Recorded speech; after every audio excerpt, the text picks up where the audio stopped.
यार एक कहावत तो आप लोगों ने सुने ही होंगे कि खिसियानी बिल्ली खंभा नोचे। मैंने भी सुना है, लेकिन इसका अर्थ क्या होता है ये मुझे पता नहीं था। फिर मैंने पोर्कियों के वर्ल्ड फेमस एंकर का एक वीडियो देखा। फिर क्या कहावत का अर्थ क्या होता है सब तुरंत समझ में आ गया। क्योंकि अब जिस देश के आने वाले फ्यूचर का ये कहना हो, वैसे पाकिस्तान से बाहर ही जाना है। वहाँ के वर्ल्ड फेमस एंकर का देखो क्या कहना है। कोई रहना नहीं चाह रहा भारत में, भारत को छोड़ने के लिए लोग तैयार हैं। अब आपको भी पता चल गया होगा कि खिसियानी बिल्ली कैसी होती है और खंभा कैसे नोचती है। तू समझा?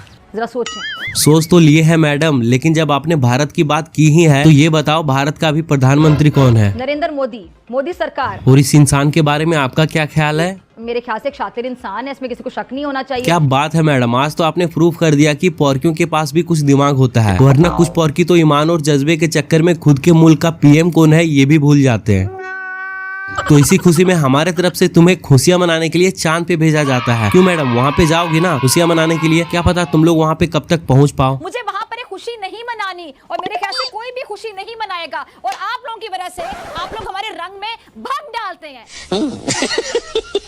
चलो कोई ना मैडम, आपके रंग में कोई भी भंग नहीं डालेगा, जबकि सब आपके झोली पे डॉलर डालेंगे। लेकिन सिर्फ एक बार अपने एक हाथ से ताली बजा के तो दिखाओ। कुछ होश के नाखून आपको लेने चाहिए। ताली दो हाथ से बजती है। कोई बात नहीं, जैसे भी बजती है एक बार बजा के तो दिखाओ। ये देना। सुना है सरहदों पर तनाव है। जी हाँ, भारत में चुनाव। अब सरहदों पे तनाव है या नहीं ये तो तुम्हें ही पता होगा, बट भारत में तो चुनाव है। लेकिन सबसे पहले तुम लोग ये बताओ कि जो तुम लोगों ने IMF से डॉलर लेके अपने मुल्क में चुनाव करवाए थे उसका क्या हुआ? गले से उतरा या फिर गले की हड्डी बन गई है? IMF का किस गले की हड्डी बन गई है। न उगले चैन आ रहा है न निगले चैन। फिर तो बड़ा तकलीफ होता होगा ना पोर्कियों। गरीब बेचारा जाए तो कहाँ जाए? अभी जन्नत का रास्ता खाली है मैडम, जल्दी से जाके असल जिंदगी का मजा लो, क्योंकि ये तो इन पोर्कियों का ईमान ही है कि नहीं पोर्कियों? हमारा तो ईमान ही है कि असल जिंदगी ही मौत के बाद शुरू होती है। अच्छा बात नहीं है।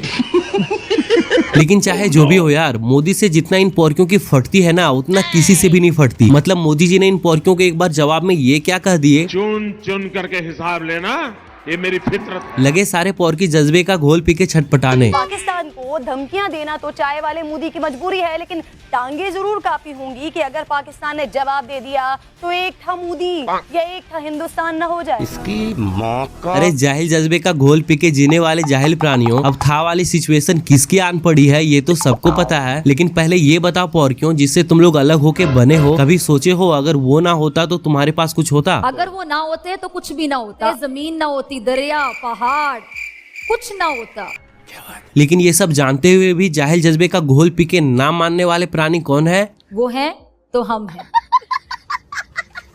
लेकिन इन पोर्कियों की हद तो तब हो जाती है जब ये पोर्की बिना डॉलर भीख मांगे अपना फ्यूचर नहीं सोच सकते और गली गली ये कहते फिरते हैं पाकिस्तान को मैली आंख से देखने वालों की आंखें नोच सकते हैं, लेकिन हम बोली पर नहीं बोली पर यकीन रखते। हाँ वैसे भी तुम पोर्कियों की जो हालत है, बोली के अलावा किसी चीज पे यकीन करना भी मत, वरना अंजाम तो पता ही होगा कि जी ना भी हम मांगने जाएं तो दुनिया हमें क्या समझती है? भिखारी समझती है। एक बार और बताओ, दुनिया तुम्हें क्या समझती है? दुनिया हमें भिखारी समझती है।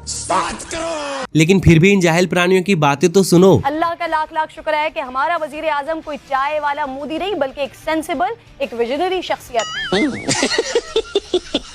नहीं, बात तो तुम्हारी सही है, सेंसिबल और विजनरी शख्सियत तो है, वरना दुनिया के सामने डॉलर मांगने में थोड़ी ना शर्माता। इसे कहते हैं धीमे लहजे में मुंह तोड़ जाए।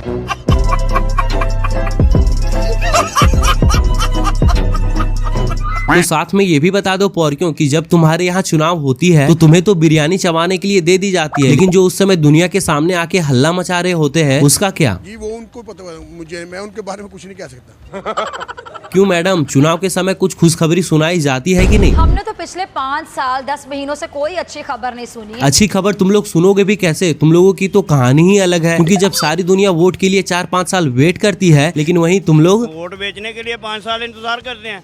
डरपोक कहीं के।